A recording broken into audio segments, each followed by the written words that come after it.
Assalamualaikum warahmatullahi wabarakatuh. Hari ini kita akan melanjutkan pembahasan kemarin yaitu peran seorang ayah terhadap putra dan putrinya dan hal-hal apa saja yang perlu dihindari dalam mengasuh anak-anak. Berikut adalah beberapa poin yang perlu diperhatikan. Ada banyak hal yang bisa kita pelajari dari anak-anak dari papanya, mulai dari kedisiplinan, ketangguhan, ketekunan, cara bertanggung jawab, empati, dan pantang menyerah. Oleh karenanya, kehadiran papa dalam mendidik anak-anak sangat dibutuhkan. Keterlibatan papa dalam mengasuh anak dapat membawa dampak positif terhadap peningkatan perilaku baik dan prestasi akademik anak.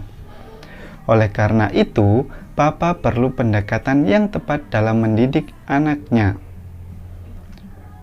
Penulis buku The 10 Basic Principles Success menyebutkan bahwa kesalahan yang dilakukan seorang papa dalam mendidik anak-anaknya akan menjadi hambatan bagi anak-anak sendiri di masa depan.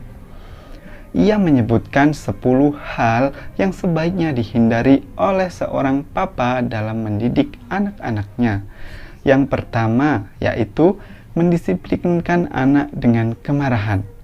Tak dapat dipungkiri, menjadi orang tua yang sabar memang tidak mudah. Akan tetapi, Anda bukannya tidak boleh marah.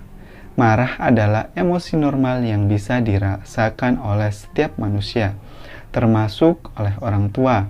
Hanya saja Anda harus menyelesaikan dulu kemarahan Anda sebelum berinteraksi dengan anak. Anak harus selalu berusaha untuk tidak mendisiplinkan anak dengan marah. Saat marah, Anda tidak akan mampu berkomunikasi dengan baik.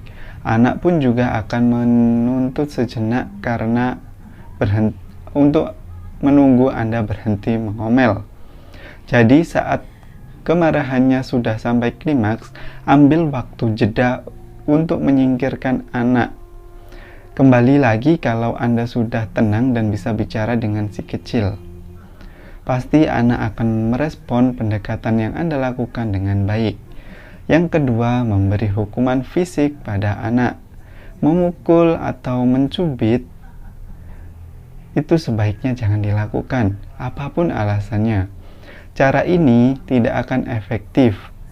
Mengapa? Karena biasanya anak yang terbiasa diperlakukan secara kasar, maka kepribadiannya pun akan ikut menjadi kasar.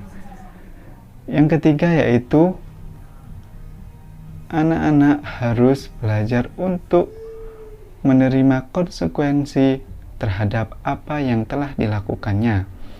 Hal ini harus dilakukan secara konsisten.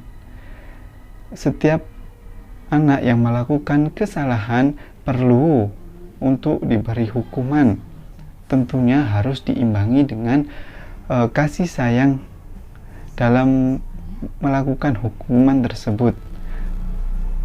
Ada banyak contoh dalam memberikan hukuman yang baik untuk anak yang tidak menjadikan anak itu merasa membenci orang tuanya. Yang keempat adalah menyuapi anak dengan janji-janji.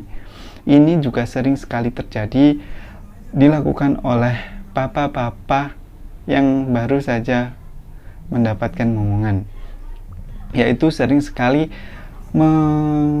memberikan janji-janji kepada anaknya. Misalnya, jika kamu nanti bisa menjadi juara kelas, maka papa akan membelikanmu sesuatu. Nah, ini tidak baik untuk dilakukan sebenarnya.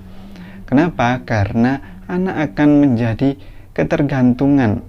Maksudnya motivasi belajar anak hanya karena ia akan mendapatkan hadiah bila ia bekerja keras. Sedangkan jika ia tidak mendapatkan hadiah, maka ia akan menjadi seorang pribadi yang malas. Tentu saja orang tua tidak akan mungkin tidak akan mungkin memberikan hadiah untuk anaknya setiap saat. Ada kalanya orang tua, seperti pada waktu pandemi ini, banyak sekali orang tua yang harus atau terpaksa memotong gajinya dan hanya bisa memenuhi kebutuhan sehari-hari saja untuk kehidupannya. Tidak ada lebihan uang yang mungkin bisa kita berikan kepada anak sebagai hadiah. Hal ini tentu saja menjadikan si anak akan kerepotan dalam belajar, karena motivasi belajarnya hanyalah untuk mendapatkan hadiah. Cukup sekian mungkin penjelasan dari saya.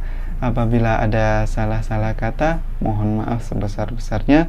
Assalamualaikum warahmatullahi wabarakatuh.